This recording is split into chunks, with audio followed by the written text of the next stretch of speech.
우리는 두 번에 걸쳐서 하나님의 천지, 창조에 대해서 말씀을 나누었습니다. 창세기 1장 1절부터 2장 3절까지는 하나님의 천지, 창조에 대해서 말씀하고 있습니다.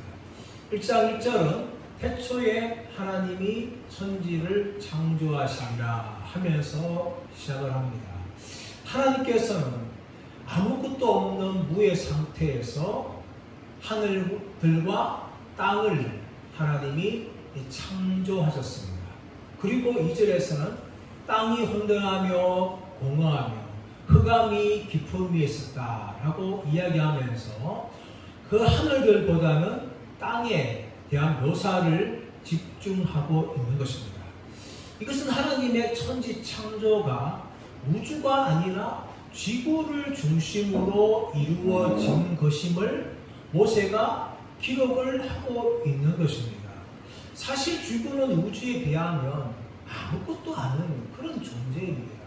지금도 과학이 발전하면서 우주가 얼마나 광활한지 그 우주의 넓이에 대해서 사실 우리 인간의 과학으로 다 밝힐 수가 없을 정도입니다. 이런 우주에 비해서 지구가 어느 정도인가 하면은 어떤 분은 이렇게 묘사합니다. 지구 위에 수많은 해수욕장이 있는데 거기에는 수많은 모래사장들이 있다. 그런데 지구는 그 많은 모래사장 중에 모래 알갱이 하나에 불과하다. 그렇게 지구와 우주를 비유하고 있습니다. 그만큼 지구는 우주에 비하면 아무것도 아니고 먼지와 같은 그런 존재에 불과합니다. 하지만 하나님께서는 이런 작고 작은 지구에 관심을 가지시고 지구 위에서 하나님께서 일을 행하시는 것을 1장은 설명하고 있습니다. 첫째 날에 하나님께서 빛이 있으라 하심에 빛과 어둠을 나누셨습니다.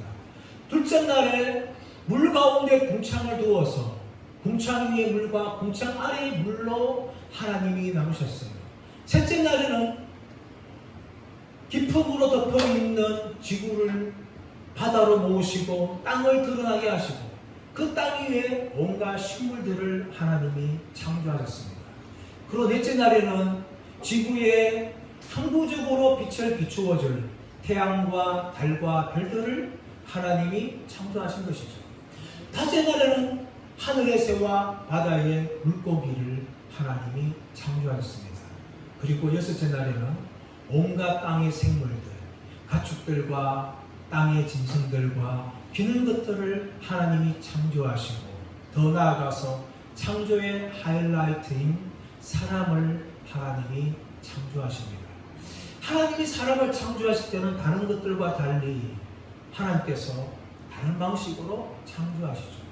하나님의 형상과 하나님의 모양대로 하나님이 사람을 창조하시고 그 사람을 향하여서 복을 주시며 생육하고 번성하고 땅에 충만하라, 땅을 정복하라, 땅을 다스리라, 그렇게 하나님이 말씀하셨습니다. 그리고 하나님께서 6일째 된 모든 창조물을 보시고 심히 좋았더라 라고 평가를 하셨습니다. 이런 6일 동안 모든 창조들은 하나님의 뜻 가운데, 하나님의 계획 가운데 완전히 다 이루어지기 때문에 7일째 날은 하나님께서 일을 멈추시고 쉬었습니다. 그것이 하나님의 천지 창조에 관한 이야기입니다.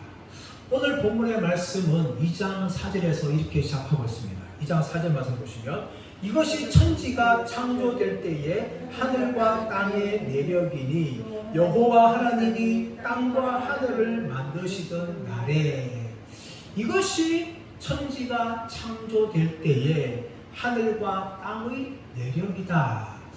이 내력이라는 단어는 히브리어로 톨레도트라는 단어입니다. 이 단어를 중심으로 창세기는 사실 기록이 되어 있습니다. 창세기 전체에 이 톨레도트라는 단어가 10번이나 등장을 합니다. 그렇다면 이 톨레도트이 어떤 의미일까요?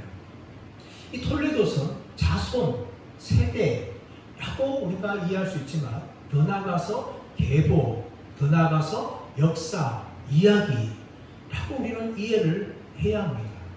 창세기에 10번에 걸쳐서 톨레도스에 대해서 이야기하면서 기록이 되어 있는데 오늘 첫 번째 등장하는 이 톨레도과 나머지 9개의 톨레도스는 차이가 있어요.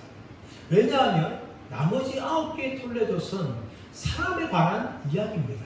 아브라함에 관한 이야기, 노아에 관한 이야기, 요셉에 관한 이야기, 이런 이야기를 중심으로 창세기는 톨레도스를 형성하고 있어요. 그런데 유독히 오늘 1절의 말씀 보시면 사람에 관한 이야기가 아니라 하늘과 땅에 관한 이야기를 하나님이 말씀하십니다.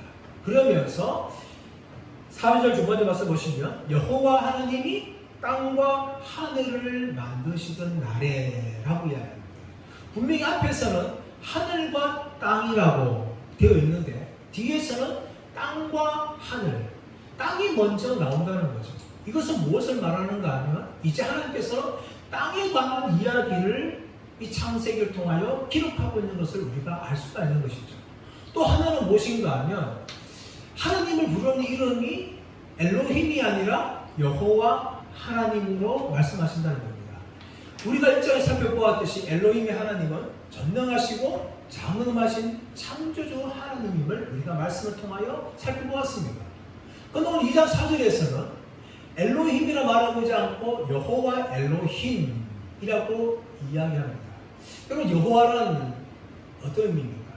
스스로 자신을 계시하신 하나님, 이스라엘 백성들과 언약을 맺으시고 그 언약을 이루시고 구원을 이루시는 하나님이 바로 여호와 하나님이며 이스라엘 백성들의 하나님입니다.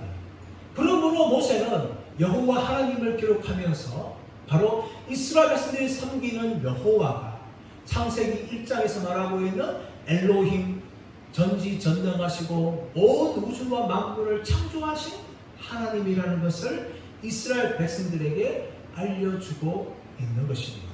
바로 이 여호와 하나님이 땅과 하늘을 모든 것을 창조하시면서 오늘 4절 이하에서는 하늘과 땅에 관한 이야기를 합니다. 자, 5절 말씀 봐볼까요? 5절 말씀 시작. 여호와 하나님이 땅에 비를 내리지 아니하셨고 땅을 갈 사람도 없었으므로 들에는 초목이 아직 없었고 밭에는 채소가 나지 아니하였으며 땅을 갈 사람이 없었으므로 들에는 초목이 아직 없었고 밭에는 채소가 나지 아니하였다. 그럼 이 말씀을 잘 생각해 보면 무엇과 충돌하는가 하면 셋째 날에 창조와 충돌하는 것을 알 수가 있어요. 하나님이 분명히 셋째 날에 바다를 한 곳에 모으시고 무틀 드러나게 하셔서 땅을 만드시고 그 땅 위에 온갖 풀과 채소와 나무를 창조하셨어요. 그런데 오늘 5절에서는 초목이 아직 없었고 채소가 나지 아니하였다 라고 이야기합니다. 마치 이 기록은 앞에 나오고 있는 셋째 날 창조와 전혀 맞지 않는 내용이라고 우리가 생각할 수 있어요. 하지만 그렇지 않습니다. 오늘 이 5절 말씀은 무엇을 말하고 있는가 하면 이 땅이라고 표현하고 있는 들이나 밭은 보통 땅이 아니라는 겁니다. 이 땅은 무엇인가 하면 히브리어로 사대라고 부르는데 이 사대라는 것은 사람이 경작할 농경지를 이야기하고 있어요. 다시 말하면 온갖 밭과 들 밖에는 다른 데는 다 식물이 있었어요. 하지만 사람이 경작해야 되는 들과 밭에는 사람이 아직 없었기 때문에 경작할 사람이 없었기 때문에 아무것도 나지 아니하였다 하고 성경은 말씀을 하고 있는 것입니다.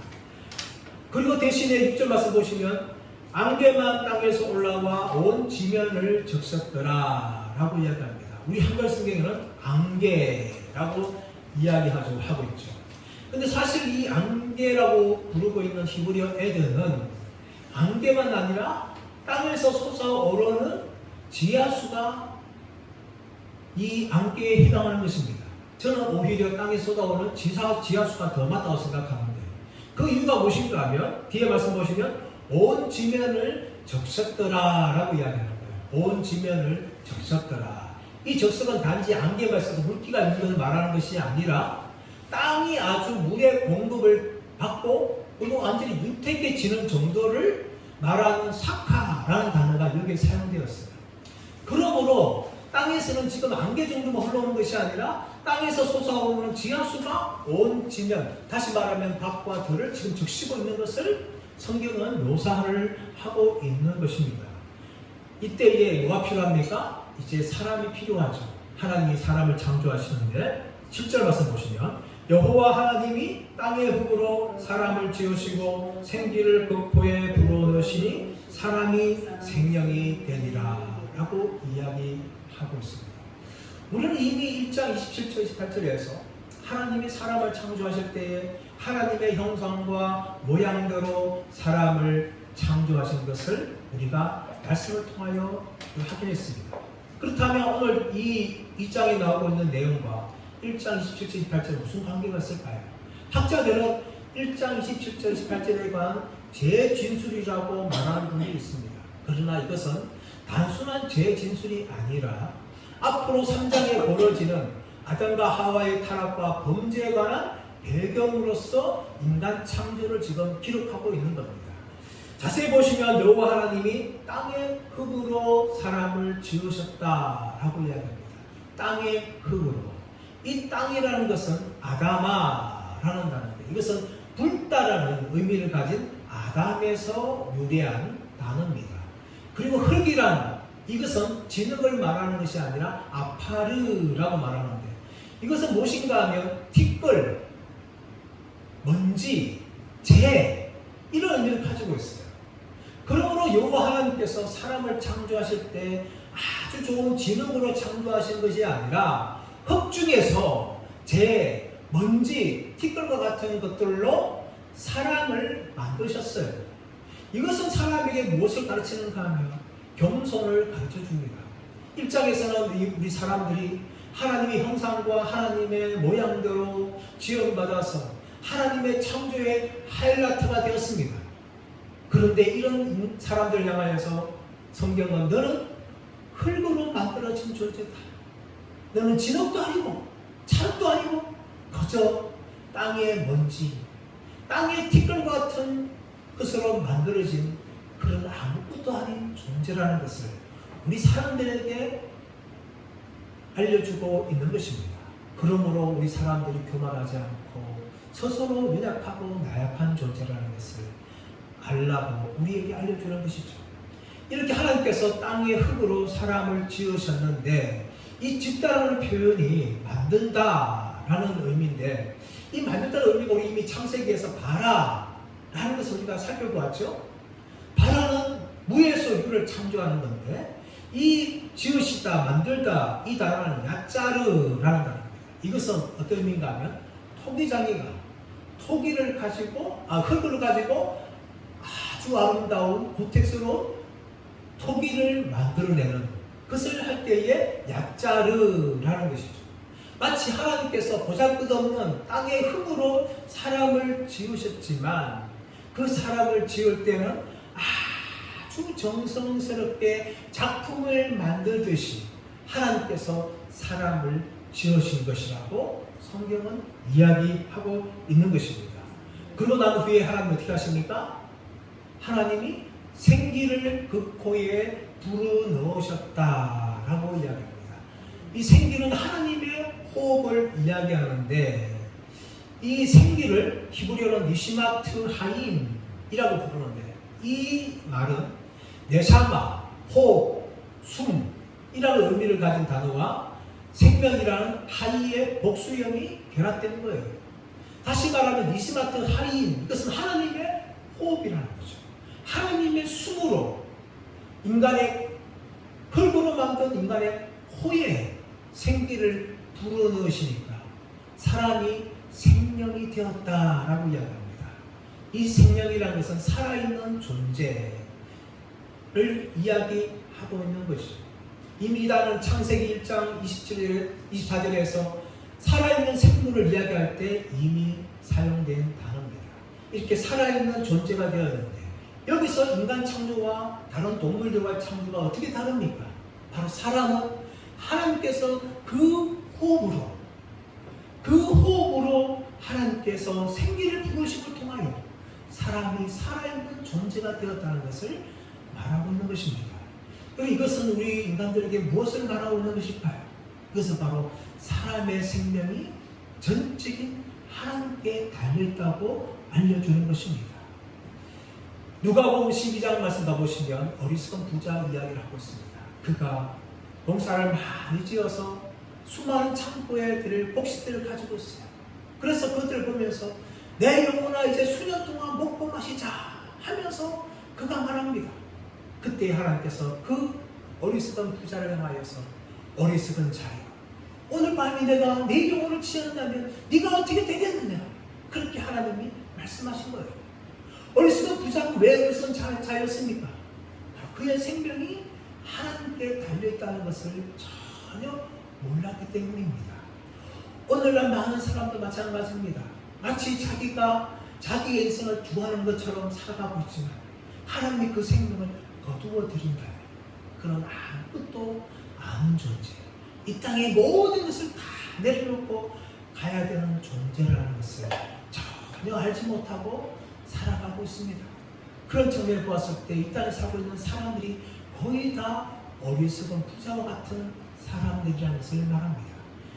그러므로 오늘 본문은 너희들은 그렇게 어리석게 살지 말고 너희 생명과 너희 모든 것들이 다 하나님께 달려있다는 것을 알고 전적으로 하나님을 의지하며 사랑하며 살아갈 것을 우리에게 말씀하고 있는 것입니다. 사랑하는 저와 여러분 모두가 다 하나님을 경외하고 하나님을 전적으로 의지하며 우리의 삶을 살아가시는 지혜로운 분들 되시기를 간절히 바랍니다. 이렇게 하나님께서 인간을 창조하셨어요. 그리고 난 후에 하나님께서는 이 인간을 둘 장소를 만드시고 그곳에 둡니다. 그곳이 어디입니까? 바로 에덴 동산입니다. 자, 9절 말씀, 8절 말씀, 8절 시작. 여호와 하나님이 동방의 에덴에 동산을 창설하시고 그 지으신 사람을 거기 두십니다. 여호와 하나님이 동방의 에덴에, 이 동방이라는 것은 동방으로부터 동방에 라는 미케뎀이라는 의미가 사용되었어요. 오늘 한글 성경처럼 동방의라고 번역해도 큰 차이는 없습니다. 이 동방의 동쪽에 무엇을 만드는가 하면 에덴을 만듭니다.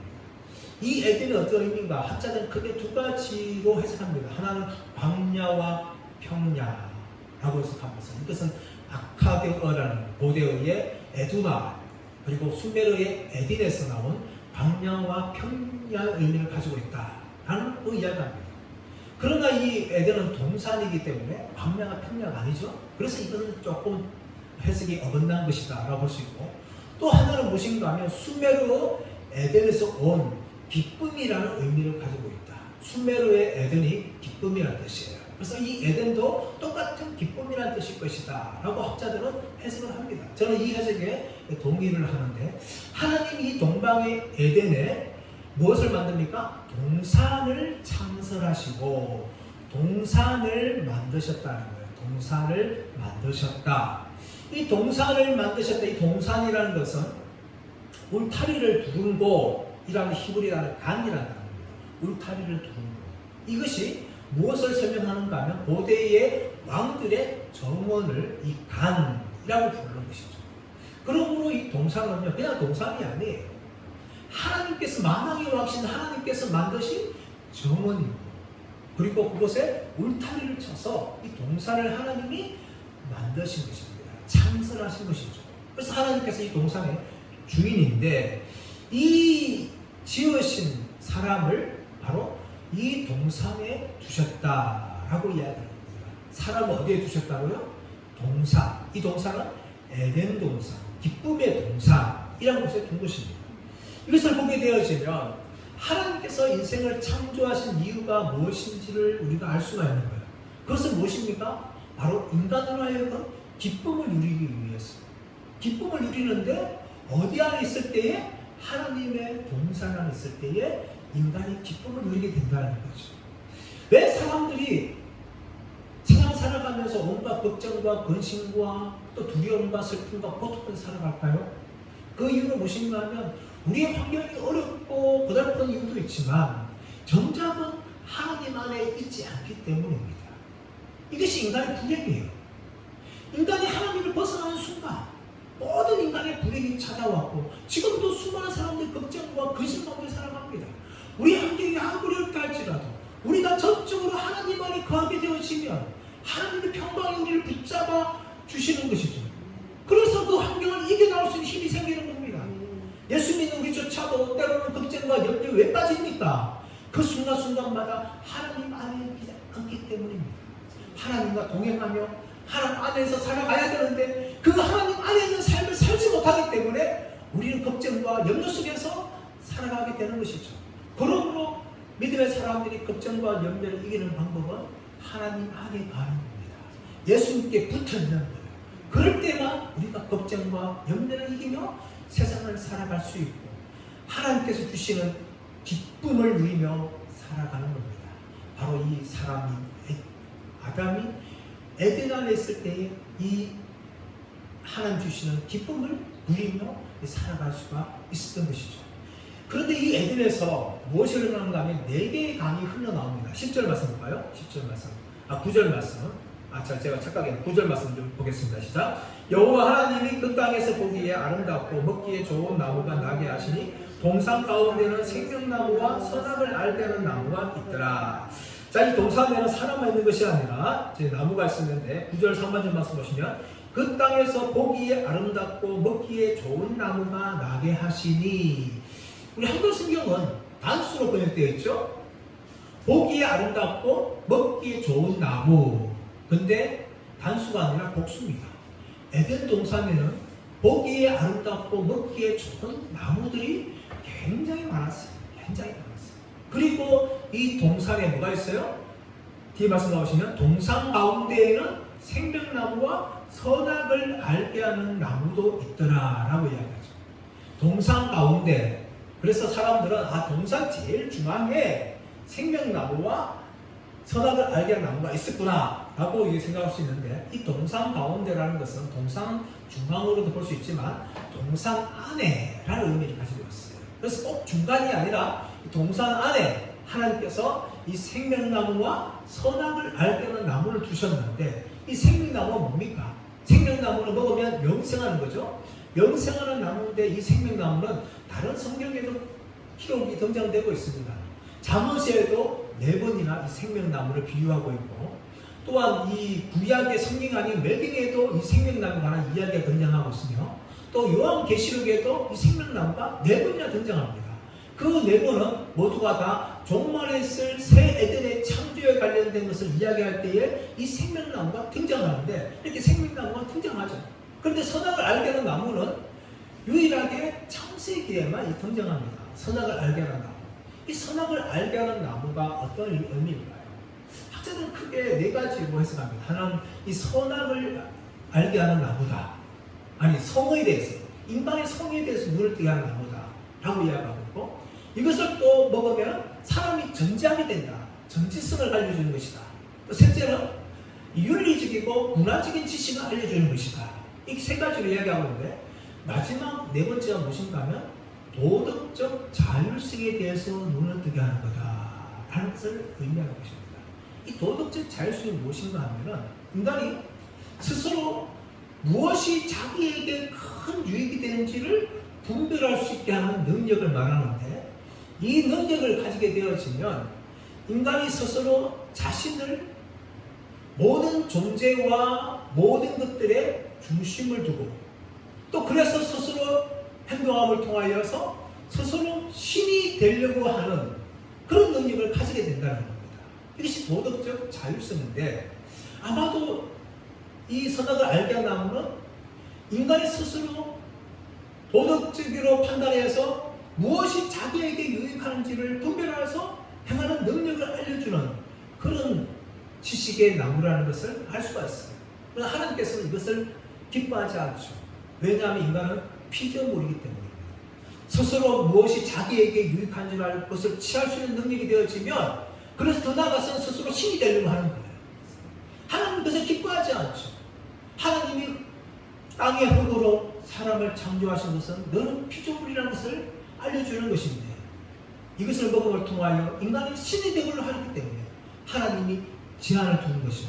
이것을 두면서 너는 먹지 말라 하면서 너는 피조물이다 하는 것을 알려주기 위해서 선악을 알게 하는 나무를 두셨고 그것을 나중에 금지하는 내용이 나오는 것입니다.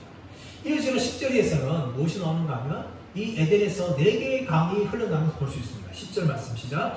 강이 땅 에덴에서 흘러나와 동산을 적시고 거기서부터 갈라져 4근원이 되었으니 강이 에덴에서 흘러나와서 4근원을 이루었다.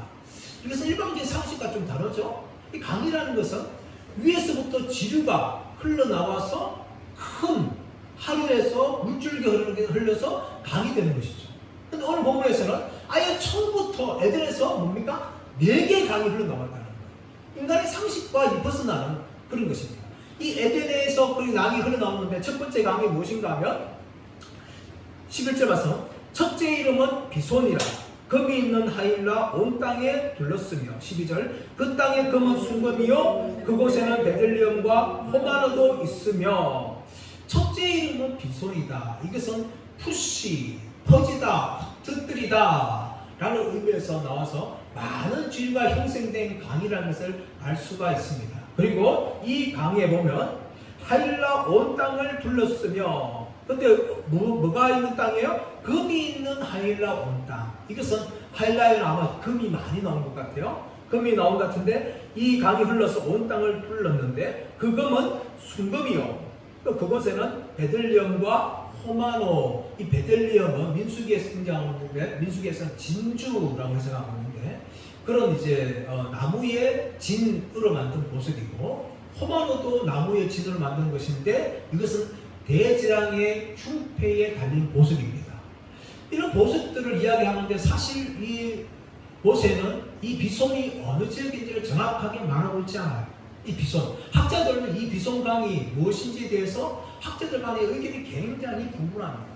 이렇게 정확히 알 수 없는 것이고 두 번째 3절 말씀 가보시면 둘째 강의 이름은 기손이라 구스 온 땅을 둘렀고 기손이라는 것은 넘쳐 흐르다 라는 의미를 가지고 있어요. 구스 온 땅을 둘렀다. 사실 일반적으로 구스라는 것은 에디오피아, 다시 말하면 함의 아들과 자손들이 살고 있는 에디오피아를 일반적으로 구스라고 부르고 있지만 그런 구스가 아니라 아프리카에 있는 구스가 아니라 메소포타미아에 있는 어느 지역을 말하는 것으로 우리가 추측할 수가 있습니다. 세 번째는 자 14절 셋째 강의 이름은 힛데길이라 아수르 동쪽을 흘렀으며 힛데길은 화살이라는 의미입니다. 화살 빨리 흐른다 라는 의미를 가지고 있는 거죠. 이 힛데길은 어떤 강인가 하면 우리가 잘 알고 있는 티그리스 강이에요. 티그리스 강. 메소포타미아 흐르고 있는 티그리스 강. 또 네 번째 강은 유브라데 강은 우리가 또 잘 알고 있듯이 유프라테스 강이에요. 유프라테스 강은 의미는 무엇인가 하면 좋고 비옥한 이런 의미를 가지고 있는데 이 강이 얼마나 긴가 하면은 무려 2850m에 흘러가는 강입니다. 그 정도로 굉장히 긴 강이에요. 그리고 이 강이 흐르는 것마다 모든 지역들이 다 비옥한 땅이 되어서 바벨론 문화나 아수르 문화가 이 유프라테스 강을 통하여 형성되어진 거죠. 그래서 이 유프라테스와 이 티그리스 강이 흐르는 걸 보면서 에덴 동산은 아프리카에 있는 것이 아니라 메소포타미아에 있는 어느 지역에 있는 것이다 라고 학자들은 추측합니다. 정확하게 이 에덴 동산이 어딘지는 사실 아무도 몰라요. 하나님이 천사를 통하여서 사람이 접근하는 것을 막았기 때문에 인간이 발견할 수 없는 곳이에요.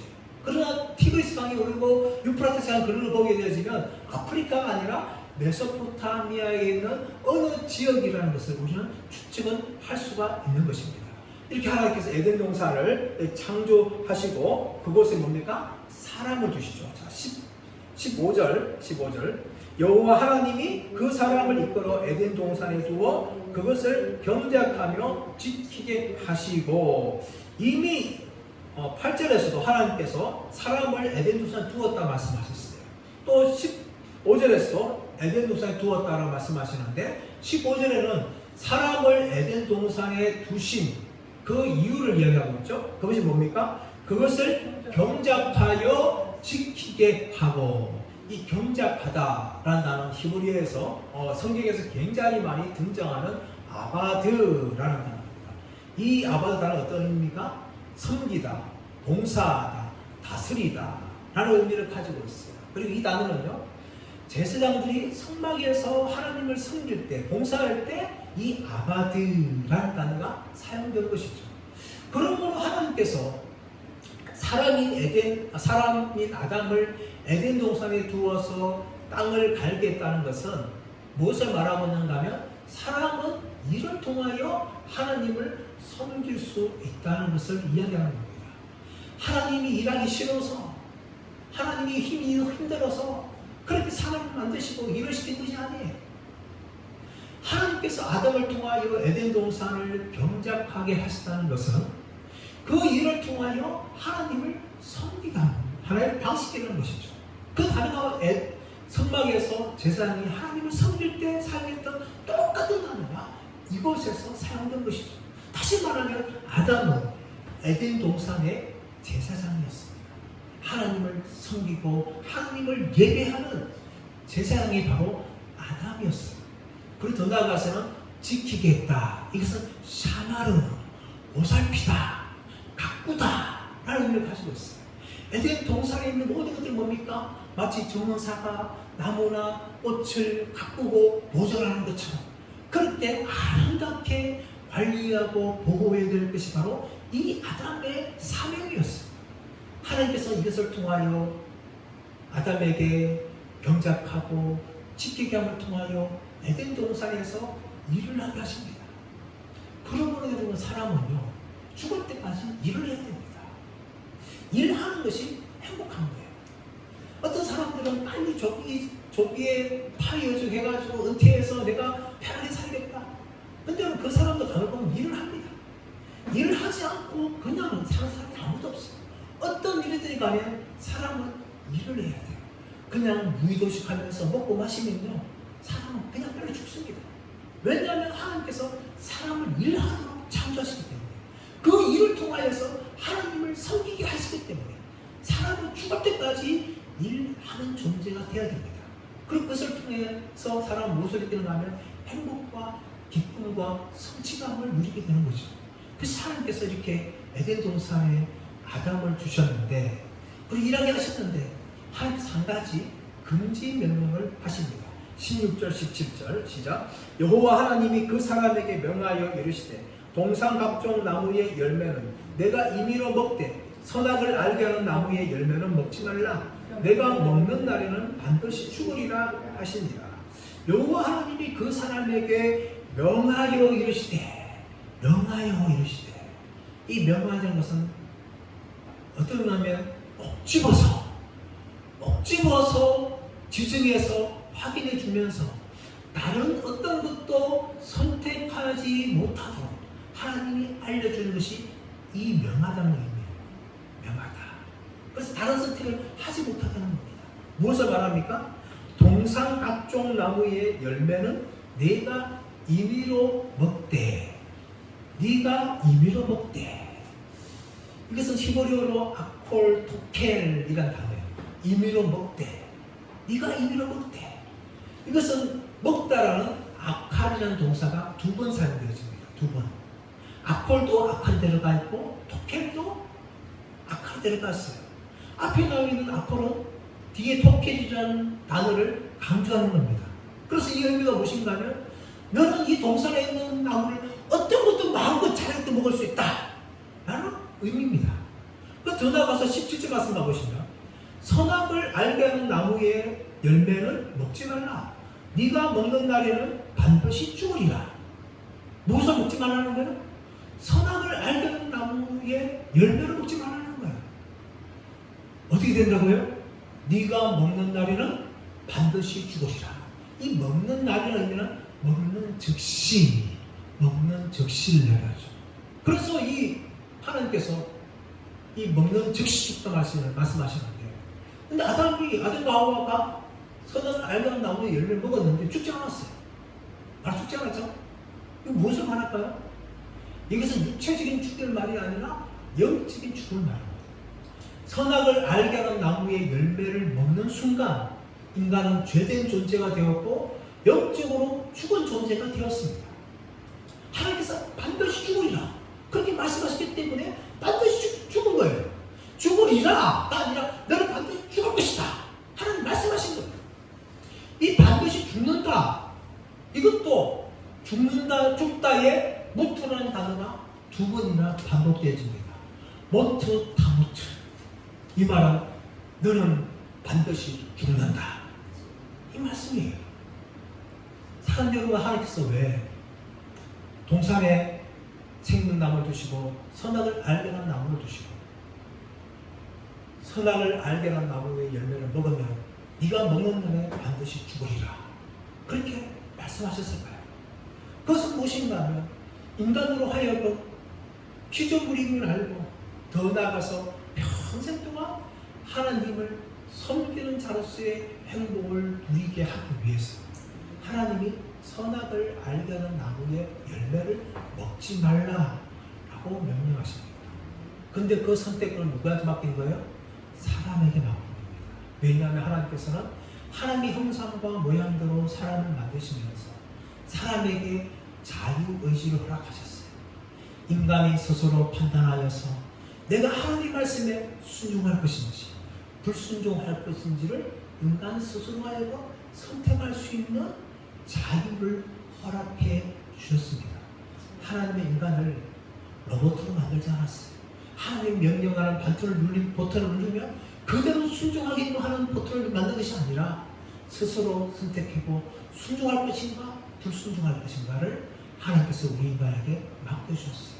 하지만 아담과 하와는 하나님의 말씀에 불순종하는 길을 택하고 통하여서 모든 인간에게 죄에 빠지게 하는 그런 통로가 되고 말았습니다. 사람 여러분, 우리는 이 땅에 살아가면서도 수많은 선택을 하면서 살아가야 합니다. 그 선택은 크게 두 가지입니다. 하나님 말씀에 살아갈 것인가, 내가 하나님을 구할 것인가, 아니면 하나님 말씀대로 살지 않고 하나님 밖에서 살 것인가. 이런 선택을 하며 살아가야 합니다. 저와 여러분 평생에 하나님 안에 거하며 하나님 말씀대로 살아가는 복된 자 되기를 간절히 바랍니다. 그리고 오늘 하루도 하나님 안에 거하면서 하나님 말씀에 순종하며 살아가시며 그 안에서 누릴 수 있는 기쁨을 누리며 살아가시는 저와 여러분 모두가 되시기를 예수님의 이름으로 축원합니다.